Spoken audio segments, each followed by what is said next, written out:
Olá, como vai você? Eu vou cada vez melhor. E que dia é hoje?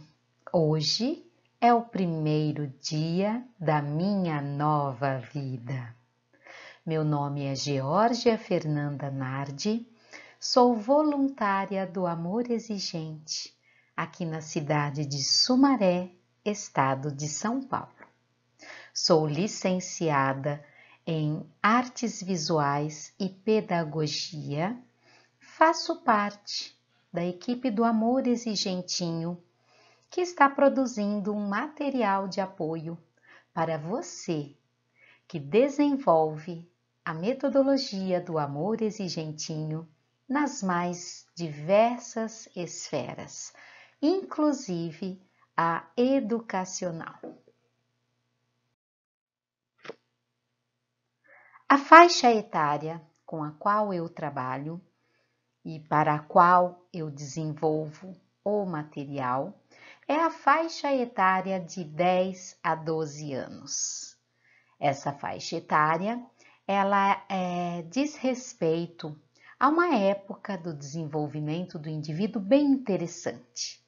Eles já não são tão mais crianças, estão adentrando ali no período da adolescência, uma fase marcada por grandes transformações e que requer uma atenção toda especial daquele a que se propõe realizar um trabalho com essas crianças, pequenos jovens. Saliento a importância do acolhimento para essas crianças dentro do grupo. E sempre a reflexão daquele facilitador, daquela pessoa que vai conduzir essa metodologia, em refletir sobre quem é essa criança. Então, como eu disse, saber das especificidades dessa faixa etária. Como essa criança chega até o grupo? De onde ela vem? Ela vem da sua própria casa, acompanhando um familiar, acompanhando alguém, porque ela já se encontra num ambiente onde há o problema instalado, ou ela vem de um lar, de um abrigo, ou ela está dentro de uma sala de aula, com o professor desenvolvendo a metodologia do amor exigentinho. Então, esse acolhimento é importantíssimo. E por isso, a atenção que damos a essa faixa etária. Também, dentro da nossa metodologia, nós trabalhamos sempre com 3 enfoques. O eu, que é o próprio indivíduo, o outro, que no caso a família, ou o grupo de pessoas com as quais essa criança, esse pequeno jovem convive, e a sociedade, que é a esfera macro, a esfera maior. Saliento que nós daremos sempre o enfoque no eu. Com relação ao material preparado para este princípio que aqui falaremos hoje, no eu nós temos a seguinte reflexão: eu me sinto culpado ou responsável frente a uma situação? Com relação ao outro, alguém já me disse que se decepcionou comigo? Como eu me senti? Qual foi o meu sentimento? E com relação à sociedade, diante das relações sociais, relações de convivência, no meio em que vivo, eu sinto-me culpado ou responsável pelos meus atos. Lembrando que a atenção maior será na reflexão quanto à própria pessoa, ao eu. Hoje, nós trataremos do 5º princípio da metodologia do programa Amor Exigente. 5º princípio: a culpa torna as pessoas indefesas e sem ação. Este princípio também é denominado libertador, porque apenas quando o indivíduo se desvencilha dos sentimentos de culpa, ele encontra forças para tomar atitudes que o levarão à busca de uma qualidade de vida, à busca do equilíbrio. Por isso, a ideia de libertação, que vem junto com a essência deste princípio. O objetivo geral para este encontro é levar a criança e o adolescente a gerenciar as suas ações na administração de conflitos, longe do imobilizante sentimento de culpa. Então, é proporcionar condições para que este pequeno jovem se mobilize frente aos seus conflitos e saiba substituir o sentimento de culpa pela ideia de responsabilidade. Como objetivos específicos atrelados a este objetivo, identificar diversos sentimentos de culpas e aos conceitos de culpa versus responsabilidade.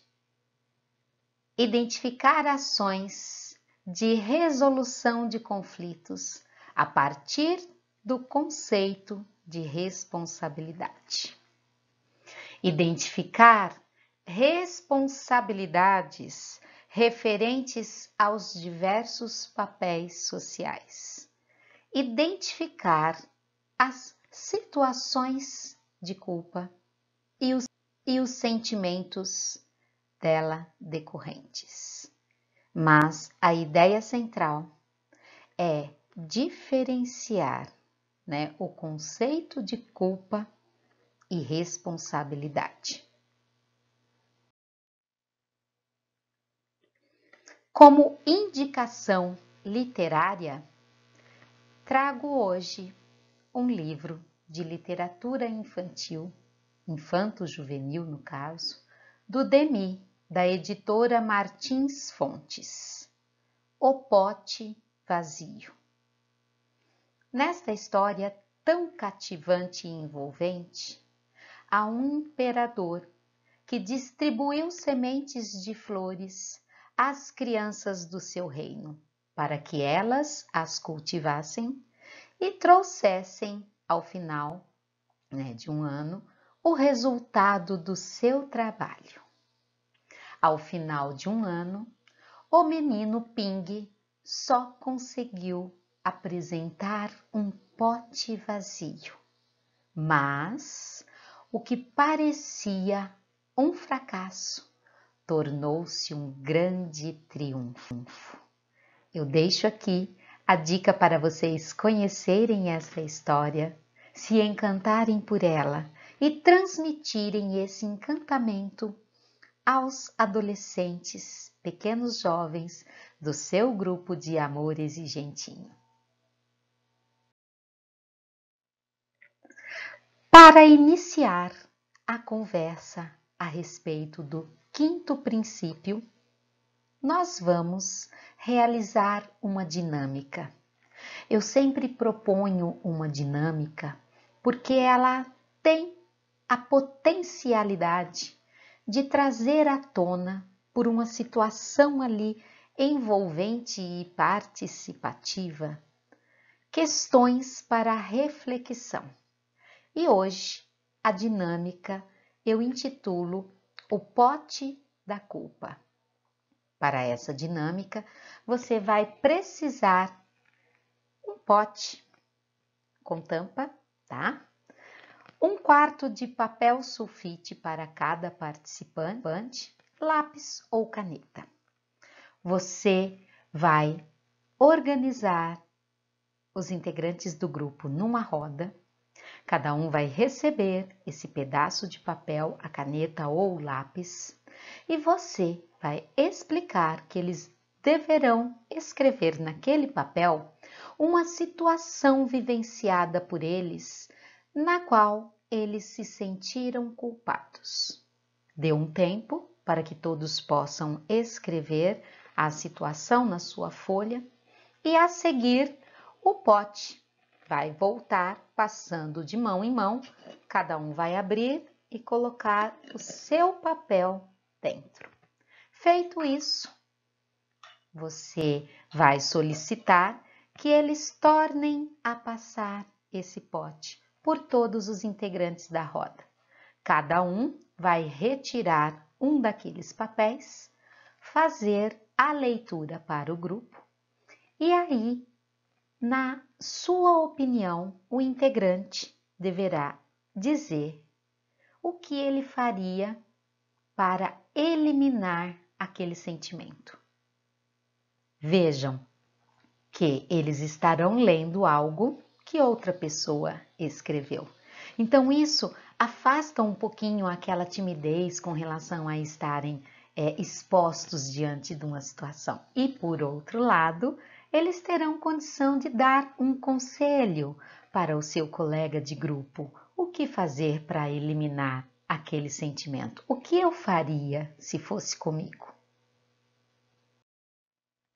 A ideia com essa dinâmica é que os pequenos jovens percebam a necessidade de substituir o sentimento de culpa pelo de responsabilidade, evitando atitudes de transferir a culpa para o outro. Se nós tiramos esse peso tão negativo que essa palavra traz, a gente pode trabalhar com a ideia de se responsabilizar por algo. E aí, se nós nos tornamos responsáveis, a gente tem aquilo como algo que nos pertence. Eu tenho essa responsabilidade, eu não vou jogá-la para alguém. Esse é um exercício constante que essa criança, que esse adolescente vai precisar desenvolver. A exploração das principais ideias. Nós faremos uma roda de conversa, onde, num primeiro momento, traremos à tona o conceito de culpa. O que é esse sentimento? Por que este sentimento traz uma carga tão negativa?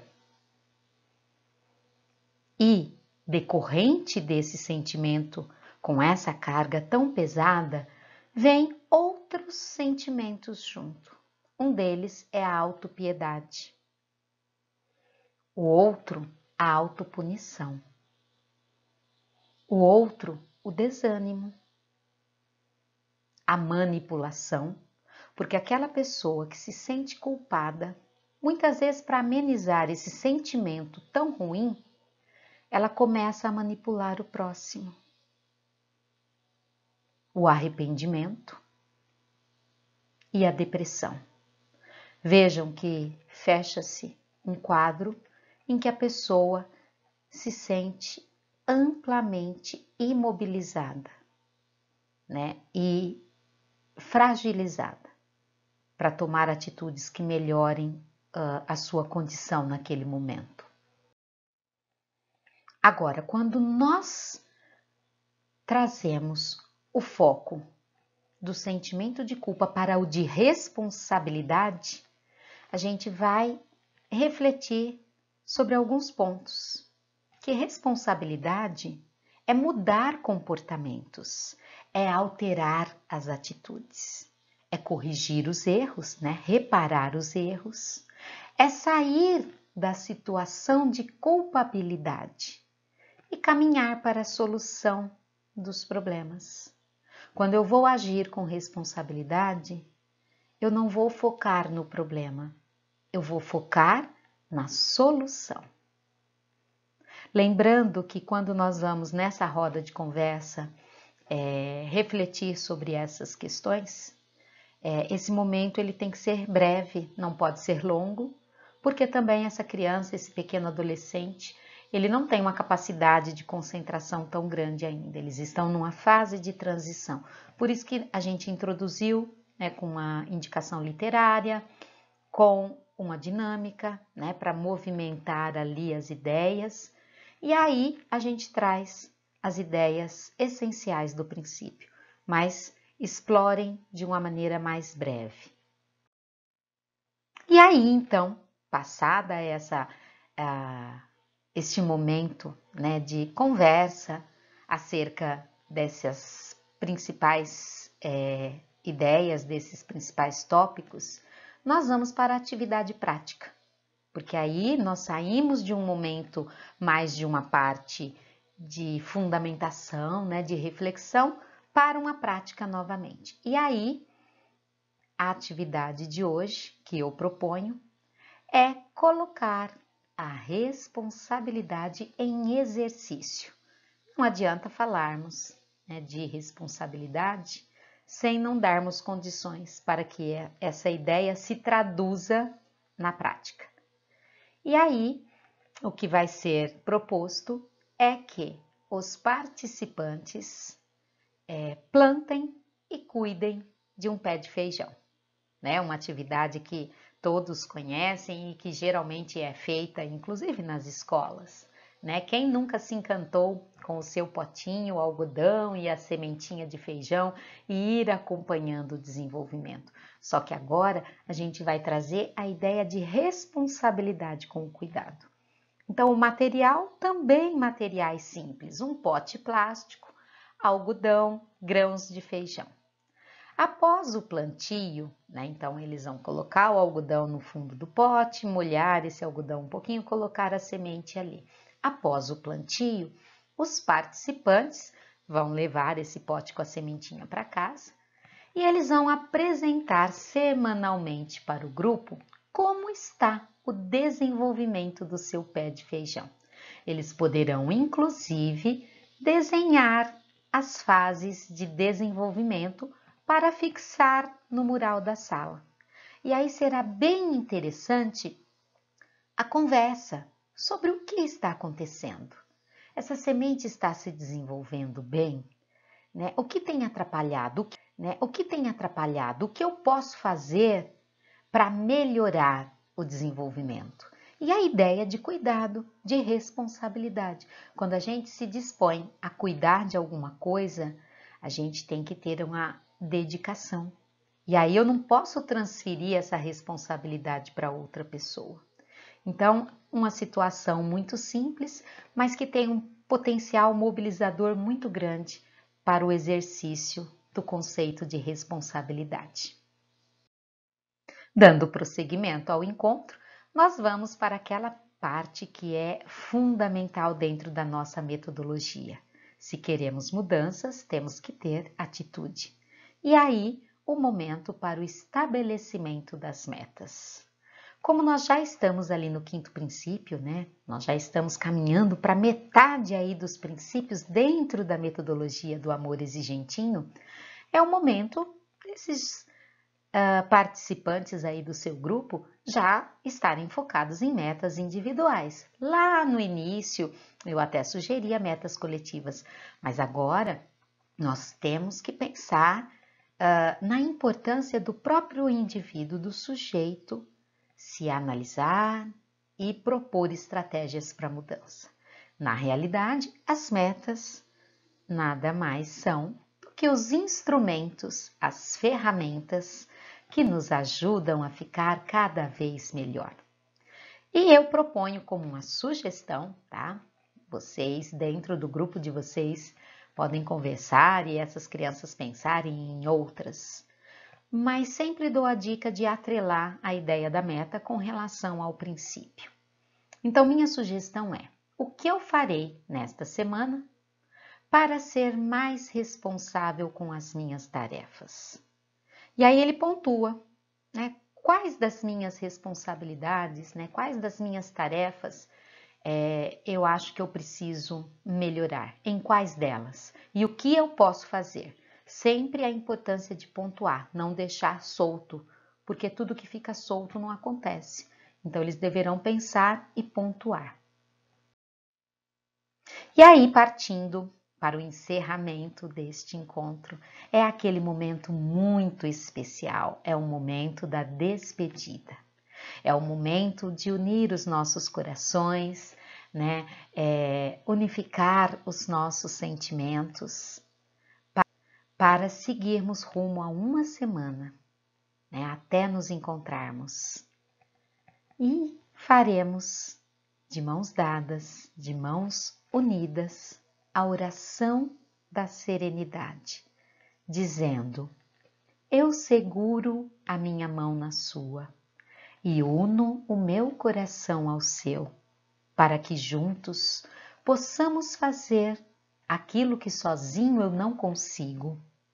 Concedei-me, Senhor, a serenidade necessária para aceitar as coisas que eu não posso modificar, coragem para modificar aquelas que eu posso e sabedoria para distinguir umas das outras.